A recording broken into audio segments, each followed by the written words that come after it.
Bismillahirrahmanirrahim. Assalamualaikum warahmatullahi wabarakatuh. Nama saya Abdul Rahim bin Abdul Manaf, nombor metrik 056754. Baiklah, pada hari ini saya akan membincangkan tentang topik kesenian dalam dakwah. Seni adalah merupakan sesuatu yang elok, lembut, indah, senang didengar atau dilihat. Ini termasuklah seni tampak, seni lukis, seni suara dan sebagainya. Menurut Yusuf Al-Qaradawi, seni merupakan sesuatu yang penting dalam kehidupan kerana mempunyai hubungan dengan naluri dan perasaan manusia. Dan ianya merupakan fitrah semula jadi bagi setiap manusia itu suka kepada sesuatu yang indah dan mempersonakan. Baiklah, melihat dari perspektif Islam pula, seni seharusnya lahir sebagai satu proses pendidikan yang bersifat positif dan tidak lari dari batas-batas syariat yang telah ditetapkan di dalam Al-Quran dan hadis. Kesenian bukanlah sesuatu yang membawa kerosakan semata-mata sebagaimana yang dilemparkan oleh sesetengah pihak. Bahkan ia turut berperanan dalam meningkatkan ketakwaan kepada Allah SWT sekiranya berada di landasan yang betul. Seni juga merupakan anugerah Allah SWT yang amat berharga kepada manusia dan sebagai makhluk ciptaannya bagi memenuhi naluri yang menginginkan keindahan. Sebagaimana diriwayatkan di dalam hadis Nabi, Innallaha jamilun yuhibbul jamal. Yakni maksudnya sesungguhnya Allah Maha Indah dan mencintai akan keindahan. Hadis riwayat Muslim dari Ibnu Mas'ud radhiyallahu anhu. Kesenian merupakan salah satu medium yang terbaik dalam memenuhi tuntutan dakwah dan diminati ramai. Sesuatu yang diminati ramai adalah lebih mudah diterima oleh khalayak. Menurut pandangan yang dinyatakan oleh Abdul Basit, menjelaskan bahawa kesenian boleh digarap sebagai media dakwah yang menepati uslub-uslub dakwah itu sendiri, iaitu dengan cara hikmah, nasihat yang baik dan juga perbahasan yang baik seperti sebagaimana yang telah tercatat dalam Al-Quran. Firman Allah Subhanahu Wa Taala di dalam surah An-Nahl ayat 125 yang berbunyi, Bismillahirrahmanirrahim.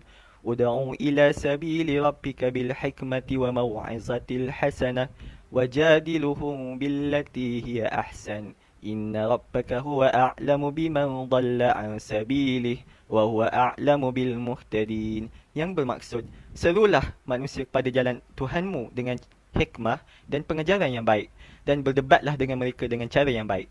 Sesungguhnya Tuhanmu, dialah yang lebih mengetahui sesiapa yang sesat dari jalannya, dan dialah yang lebih mengetahui siapa yang mendapat petunjuk. Usaha dakwah dapat dilaksanakan dengan penuh hikmah dengan menggunakan aspek seni. Sebagai contoh, perkara yang berkaitan dengan ajaran Islam dari pelbagai aspek, sama ada berkaitan akidah, syariah, akhlak, sirah Rasulullah SAW, pengisahan perjuangan para sahabat dan lain-lain boleh disampaikan secara berhikmah dan mudah untuk diterima. Di sini aspek kesenian boleh memainkan peranan dengan perkara tadi disampaikan kepada golongan sasar dengan aspek seni berfungsi sebagai alat penyampai atau media. Sebagai contohlah, dengan menggunakan seni syair, nasyid, puisi, khutbah, penulisan kreatif, seni lakon sebagai cara untuk menyampaikan dakwah. Dan antara contoh yang saya paling minat boleh bagi kepada anda semua tentang seorang tokoh dalam bidang seni ni, yang mana beliau digelar sebagai tokoh seniman agung di Malaysia. Tak lain tak bukan, beliau ialah Allahyarham Tan Sri P. Ramlee atau nama sebenarnya Tengku Zakaria bin Tengku Nyak Putih. Kalau perasan kan, P. Ramlee ni banyak masukkan unsur-unsur elemen mesej dakwah dalam filem-filem dia. Antaranya filem Nasib Labu Rabi melalui watak Haji Bakhil, seperti mana yang kita tahu sifat dekut tai hidung masing tu, lakonan Allahyarham Udo Umar, yang mana beliau nak tegur orang kaya ni supaya ikhlas dalam menginfakkan harta mereka pada rumah anak-anak yatim. Tuan Haji orang besar, yang nak dicarikan di rumah ni anak-anak kecil Tuan Haji. Oh, anak kecil. Anak bu, ambilkan duit aku di kocek tu. Baik, Cik. Ada RM1 dah, Cik. RM1? Bagus. Berikan sama Encik. Dan dalam filem Alibaba Bujang Lapuk pula, yang mana watak Alibaba lakonan Allahyarham Datuk Aziz Sattar, yang mana selepas dia dah jadi kaya, dia tak lupa untuk nak bersedekah wang emas yang dia dapat tu kat orang ramai. Kanda, mari kita pulang. Nanti dululah, kerana nak bagi sedekah kepada orang miskin ni lah.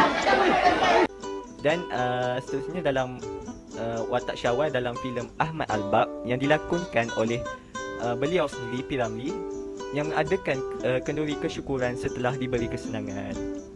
Marilah kita ramai-ramai mengucap syukur kehadrat Ilahi kerana dengan serta-merta dia sudah kasih Ana jadi orang gaya. Dari itu, Ana berjanji kepada ente semua yang ada di sini, semua seluruh kampung Fening Lalat, jika ada susah atau apa-apa, jangan malu, jangan segan, datang jumpa sama Ana. InsyaAllah Ana boleh tolong. Dalam filem Tiga Abdul pun ada satu scene yang mana Abdul Wahab, P. Ramlee sendiri membahagi harta pusaka ikut hukum faraid, bukan dengan sifat tamak seperti yang abang-abang dia tu, Abdul Wahid dan Abdul Wahab. Sekarang, harta-harta Allah Yarham Ismet Ulam Raja yang di dalam negeri dan juga di luar negeri, beserta dengan harta Sadik Segaraga Khadam Tua, menjadi hamba yang punya.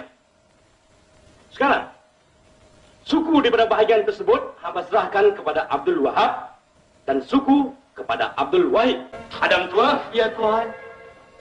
Sekarang, separuh daripada hartaku akan kuserahkan kepada kamu. Kamu setuju atau tidak? Setuju, anak anda Abdul Wahab. Apa anak anda? Saya belum boleh bagi anak anda. Yang mulia Tuhan, saya minta maaf. Tanpa payung, nyawa. Lagi? Tak ada lagi, habis. Sebenarnya banyak lagi lah filem-filem lain yang saya tak sebut lagi, yang mana banyak pengajaran dan mesej dakwah yang disampaikan oleh Allahyarham Tan Sri P. Ramlee. Dan ini merupakan sebagai elemen seni dakwah yang digarap oleh beliau dalam kebanyakan filem arahan beliau. Begitu juga dengan lagu-lagu beliau, di mana lirik-lirik tersebut cukup bermakna yang memberi bekas kepada pendengarnya. Jadi akhir sekali jelaslah bahawa kesenian dan dakwah ni saling berkaitan dan tidak boleh dipisahkan. Seni dilihat bukan sekadar metod hiburan semata-mata, bahkan berperanan sebagai medium dakwah yang berkesan. Oleh yang demikian, dapatlah disimpulkan bahawa kesenian itu merupakan sebahagian daripada cara berhikmah dalam berdakwah.